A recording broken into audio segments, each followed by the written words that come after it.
గత ప్రభుత్వ హయాంలో నిత్యావసర సరుకులు నేరుగా ఇంటికే సరఫరా చేసినటువంటి ఈ ఎండియు ఆపరేటర్లు ఈరోజు రోడ్డును పడే పరిస్థితి ఉంది.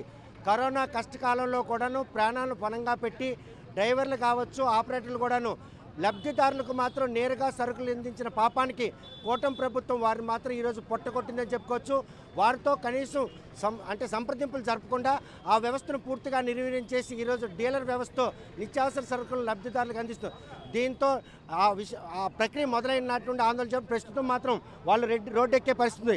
ఈరోజు ఎవరైతే వాహనానికి సంబంధించిన డ్రైవర్లు ఉన్నారో వారి రుణాన్ని మాత్రం కూటమి ప్రభుత్వం భరించింది, కానీ ఆపరేటర్ల పరిస్థితి ఏంటి?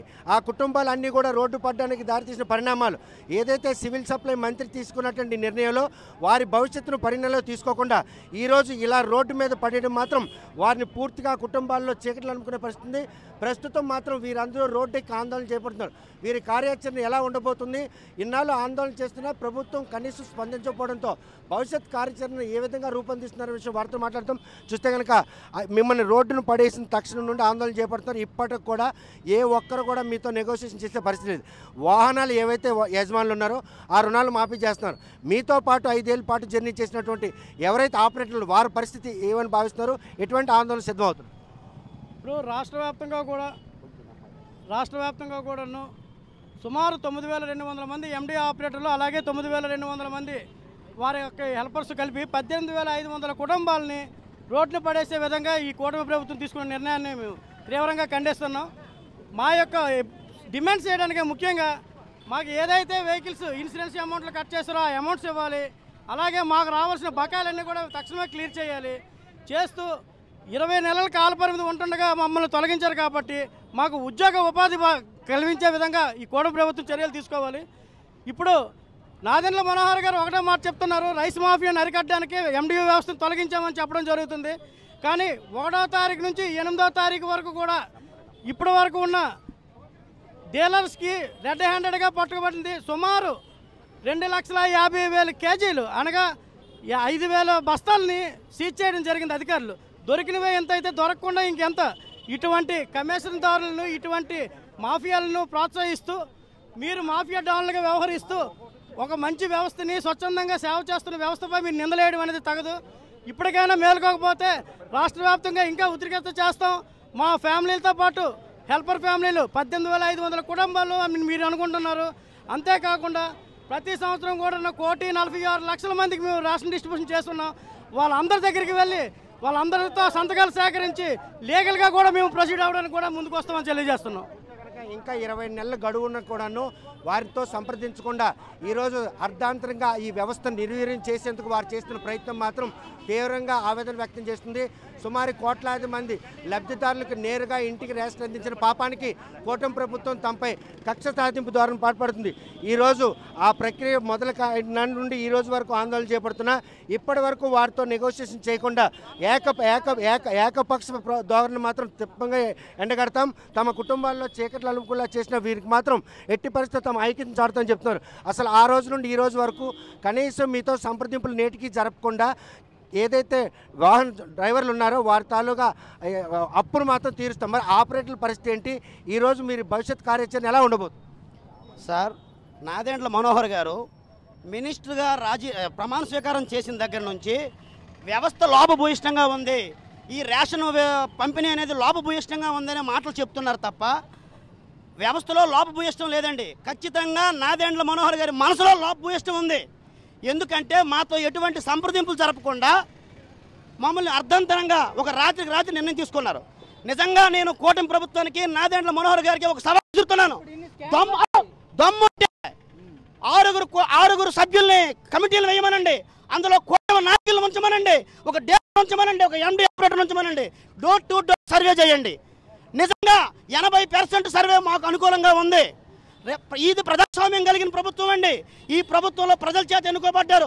ప్రజలకి ఏదైతే మేలు కావాలా, ప్రజలకి ఏదైతే కావాలో ఆ నిర్ణయానికి కట్టుబడి ఉండమని చెప్పండి. కూటమి ప్రభుత్వాన్ని నిజంగా నేను ఒక సవాల్ విసురుతున్నాను. డోర్ టు డోర్ సర్వే జరపమనండి. డీలర్ వ్యవస్థ ద్వారా రేషన్ కావాలా, ఎండియు ఆపరేటర్ల ద్వారా రేషన్ కావాలా తెలుసుకోమనండి. ఏది ప్రజలకు కావాలంటే దాన్ని మాత్రమే కొనసాగించమని చెప్పండి. ఎందుకంటే ఈరోజు మేము ఎండి ఆపరేటర్గా పనిచేసిన ఒక్క రోజు కూడా 6A కేసు మా మీద లేదు. మేము ప్రతి ఒక్క లబ్ధిదారుడికి 10 గ్రాములు ఎక్కువతో ఇచ్చాం. ఈరోజు దొంగ చేతికి తాళాలు ఇచ్చినట్టు ఆ బ్లూటూత్ ఈ-పాస్ మిషన్ డివైస్కి ఖాతాకి కనెక్షన్ లేకుండా వాళ్ళ ఇష్టారాజ్యంగా 10 కేజీలు అయితే 10 కేజీలు, 5 కేజీలు అయితే 5 కేజీలు, 20 వాడికి 30, 30 వాడికి 5 ఎన్ని కావాలని ఒక గోను సంచి పెట్టి 35 కేజీల కార్డుకి ఒక గోను సంచి పెట్టి ఇస్తున్నారంటే 1 కేజీ బియ్యం లబ్ధిదారుడు లాస్ అయిపోతున్నాడు. మేము ఇన్ని రోజుల నుంచి వ్యవస్థలో ఉన్నాం, ఎక్కడా మా మీద శిక్ష కేసు బుక్ అవ్వలేదు. ఈరోజు రాష్ట్రం మొత్తం మీద కొన్ని వందల వేల కేసులు, కొన్ని లారీలు బియ్యం పట్టుబడ్డాయి. ఎప్పుడు మహా వ్యవస్థ వచ్చి పునర్నిర్మాణం జరిగి 10 రోజులు పట్టుమని కాలేదు, అప్పుడు 1000 కిలో టన్నులు అప్పుడు సీజ్ చేయడం జరిగింది.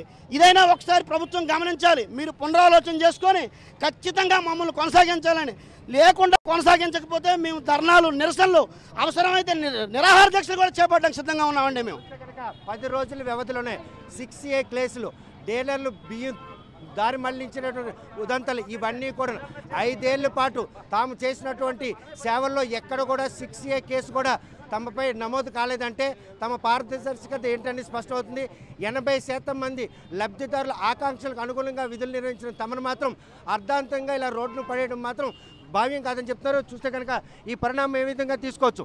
ఇంతమంది వేలాది మంది కుటుంబాలు రోడ్డును పడినాయి, వాళ్ళ మీద కనీసం అవినీతి ఆరోపణ తప్ప నిర్ధారణ లేని పరిస్థితి. 10 రోజులైన డీలర్ వ్యవస్థలో లక్షల టన్నులు బియ్యం ఈరోజు దారి మిల్లే పరిస్థితి ఉంది. 61 కేసులు నమోదు అంటే ప్రజా ఆమోదం పొందిన పథకాలను కూడాను కేవలం కక్ష సాధింపు చర్యల్లో భాగంగానే ఎంఏ ఆపరేటర్లకు ఈరోజు ఇటువంటి శిక్ష పడింది అనుకోవచ్చా? ఇది కక్షపూరితమైన వ్యవహారమే. మీరు చెప్పినట్లు మహాకూటమి నేతలారా, వచ్చిన వెంటనే మీరు అందరికీ లక్షలాది ఉద్యోగాలు ఇస్తా ఉన్నారు. వీళ్ళందరూ కూడా యువకులు, నవ యువకులు. ఈరోజు కూడా 5 సంవత్సరాలు దాదాపు సుదీర్ఘంగా విజయవంతంగా కూడా ఈ ఎండియు వ్యవస్థను నడిపారు. ఎక్కడ కూడా మచ్చ లేకుండా నడిపారు. సుమారు రాష్ట్రంలో 18,000 కుటుంబాలంటే 18,000 ఇంటూ కనీసం 5 వేసుకున్న దాదాపు 2-3 లక్షల మంది ఈరోజు రోడ్డు పడుతున్న పరిస్థితి ఉంది. వాళ్ళ ఉసురు మంట మీకు తగలక మాందో ఖచ్చితంగా ఏదైతే ప్రత్యామ్నాయమైన ఉందో ప్రత్యామ్నాయ ఉపాధి చూపించాలి. ఎప్పుడైనా సరే ఒక కార్మికుడికి కానీ ఒక శ్రామికుడికి కానీ ఓ దగ్గర పనిచేసిన తర్వాత తీసామంటే వాడి ప్రత్యామ్నాయ ఉపాధి చూపించిన తర్వాత తొలగించాలి. అది చట్టము సుప్రీంకోర్టు ఇచ్చినటువంటిది. అది కూడా మీ గమనంలో లేకుండా సుమారు 18,000 కుటుంబాలు రోడ్లు పడేశారంటే ఇది క్షంతవ్యం కాంది. ఖచ్చితంగా దీని మీద ఎండియు ఆపరేటర్లతో మా కార్మిక సంఘాలు కూడా పోరాటము, ఆందోళన కొనసాగిస్తాం. ప్రస్తుతం ఎండి ఆపరేటర్లు జరిగిన అన్యాయంపై మాత్రం పెద్ద ఎత్తున వారికి మద్దతు లభిస్తుంది. కార్మిక సంఘాలు కూడా వారికి జరిగిన అన్యాయాన్ని మాత్రం ఈరోజు చంతం చేసుకునే పరిస్థితి ఉంది.